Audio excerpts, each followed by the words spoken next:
The world is full of voices crying out about problems, yet the Spirit of God is forever speaking of victory.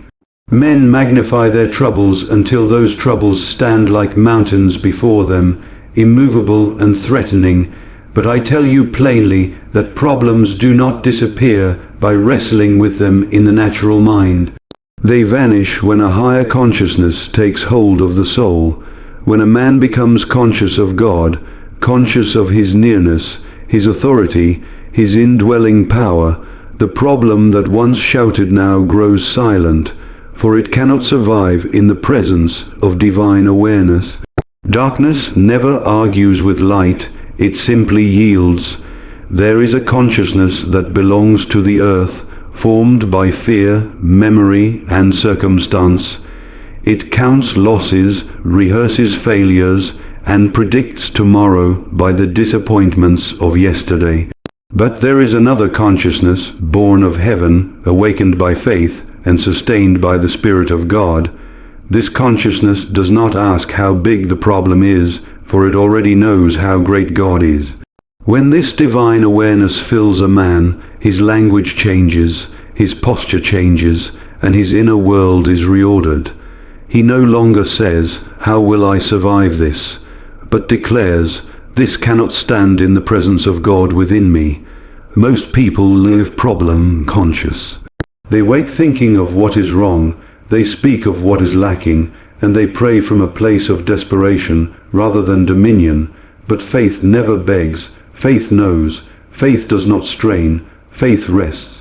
When consciousness is lifted from the realm of human struggle into the realm of divine certainty, the problem loses its authority.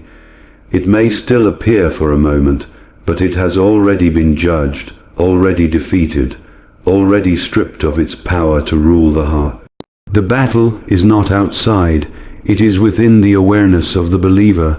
I have seen bodies change, minds restored, and circumstances reversed not by human effort, but by a sudden shift into God, consciousness.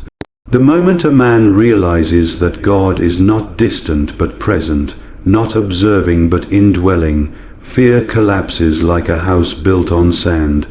Problems feed on attention, but faith feeds on revelation. Give your attention to God, and the problems starve.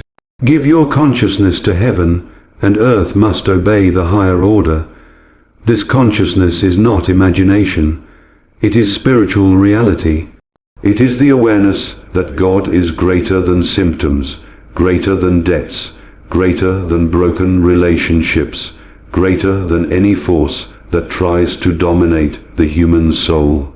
When a believer becomes aware that the same power that raised Christ from the dead is alive within him, he stops negotiating with trouble. He speaks to it. He commands it. He refuses to let it define his future. The consciousness of God produces authority, and authority causes problems to retreat. Many are asking God to fix what He has already given them power to overcome. The issue is not God's willingness, but man's awareness. When consciousness is renewed, faith rises naturally, not forced, not strained, but alive and active. Faith flows from knowing, and knowing flows from consciousness.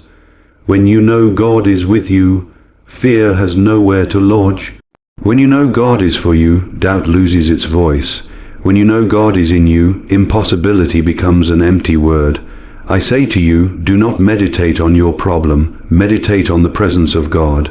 Do not rehearse what the enemy has done, rehearse what God has promised. Consciousness is shaped by what you behold. Look long enough at trouble and you will feel weak.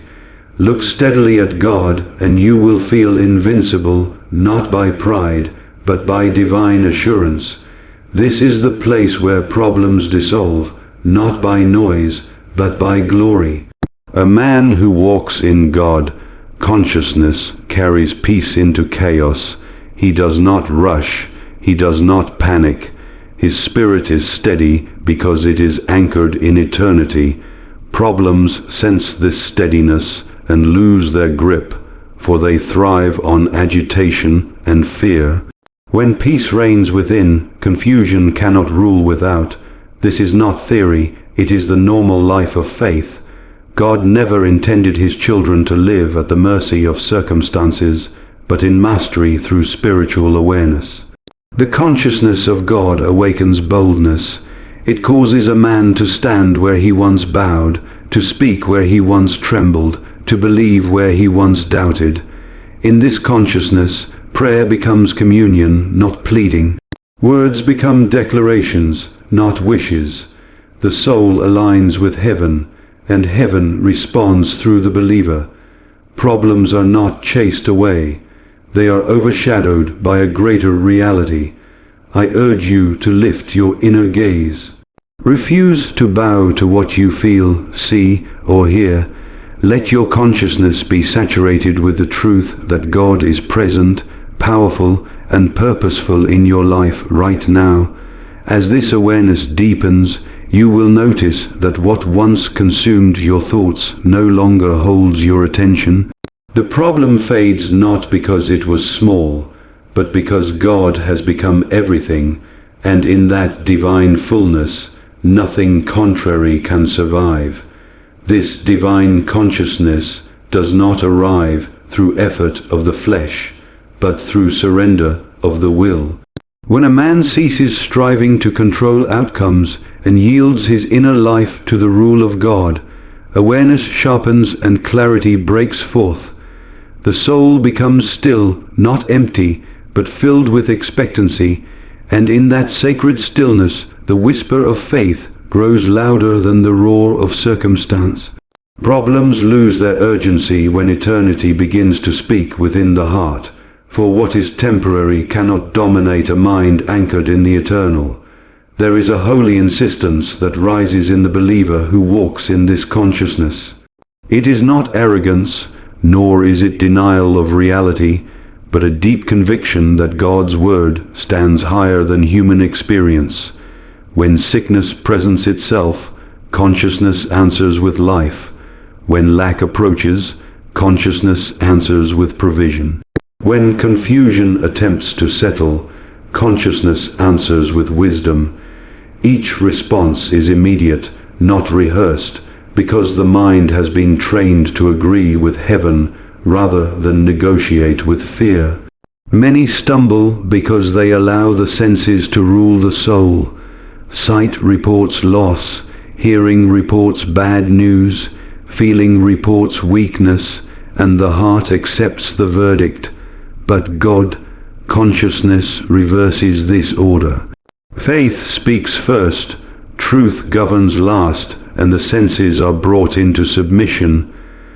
In this higher awareness, a man does not wait for evidence to believe. Belief becomes the evidence. The unseen becomes more real than the visible, and the visible must eventually conform.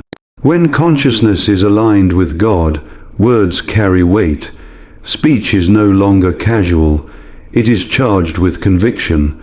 Life and death truly rest upon the tongue, because the tongue is now governed by faith rather than fear. Problems are often sustained by careless speech, by repeated confessions of defeat that reinforce their presence. But when consciousness shifts, speech follows, and what once perpetuated bondage now releases freedom. A man speaks not what he feels, but what he knows to be true in God. This awareness also produces endurance without strain. The believer does not grow weary in the waiting, because waiting itself is filled with presence. Time loses its tyranny when consciousness dwells in God. Delays do not discourage, for faith understands that God is never late. Problems may linger, but they no longer torment, for the soul has learned to live above the clock of anxiety. In this place, patience is not passive, it is powerful, confident, and assured. I tell you that problems often collapse quietly. There is no thunder, no dramatic moment, no visible struggle. One day, the thing that once dominated your thoughts simply no longer exists. It has lost its place, its power, its permission to remain. This is the fruit of sustained God, consciousness. As light increases, darkness retreats naturally. As truth fills the mind, lies cannot maintain their footing. The believer does not chase after victory. He walks in it until circumstances catch up. This consciousness reshapes desire itself. What once seemed urgent now appears trivial. The heart longs less for relief and more for alignment. There is a deeper hunger to know God, to please Him, to dwell in His presence, and in satisfying that hunger, lesser needs are met without strain. Problems shrink because the soul has grown larger in faith. The inner man expands, and the outer pressures lose their ability to compress the spirit. In this awareness, the believer learns discernment. Not every problem demands attention, for some exist only to steal focus. God, consciousness teaches when to speak and when to remain silent, when to act and when to rest. Many exhaust themselves fighting shadows that dissolve the moment attention is withdrawn. Consciousness anchored in God recognizes substance from illusion and refuses to waste strength on what cannot endure. There is also a holy joy that accompanies this way of living. It is not dependent on outcomes but rooted in assurance. Joy becomes strength, and strength fortifies the soul against despair. Problems thrive where joy has been surrendered, but they wither in the presence of rejoicing faith. This joy is not laughter alone. It is the settled gladness of knowing that God reigns and nothing escapes His authority. As this consciousness deepens, the believer becomes a carrier of peace to others. Without preaching, without striving to convince, his very presence communicates stability. Problems that once spread like contagion are halted by the atmosphere of faith he brings. This is how God intended His people to live, not as reactors to crisis, but as transmitters of divine order. One life fully conscious of God can shift an entire environment. The soul trained in this awareness no longer fears the future. Tomorrow does not intimidate because God is already there. The unknown loses its threat when consciousness rests in the unchanging nature of God. Problems often gain power from uncertainty, but certainty in God dissolves that power. The believer moves forward not because every step is visible, but because every step is covered by faith. In this place, even failure loses its sting. Mistakes do not define, for consciousness is anchored in grace. The believer rises quickly, learns deeply, and continues forward without condemnation. Problems rooted in guilt and shame are disarmed when the soul knows it is accepted and loved by God. Grace cleanses the inner world, making room for confidence and boldness to return. I say again that consciousness determines experience. Where the mind dwells, life follows. Set your awareness on God, and life aligns with heaven. Refuse to allow problems to dominate your inner vision. Let faith occupy the throne of thought. As this becomes the habit of the soul, you will discover that what once demanded constant attention now fades into insignificance, and the life you live becomes a testimony not of struggle, but of quiet, prevailing victory that continues to unfold without interruption. So let your consciousness be lifted and kept in that higher place where God is not an idea, but a living reality within you. Refuse to return to the lower awareness that measures life by pressure, fear, or circumstance. Stand firm in the knowing that what governs your inner world will ultimately govern your outer world. As you remain conscious of God, problems will find no place to anchor, no permission to remain, and no power to return.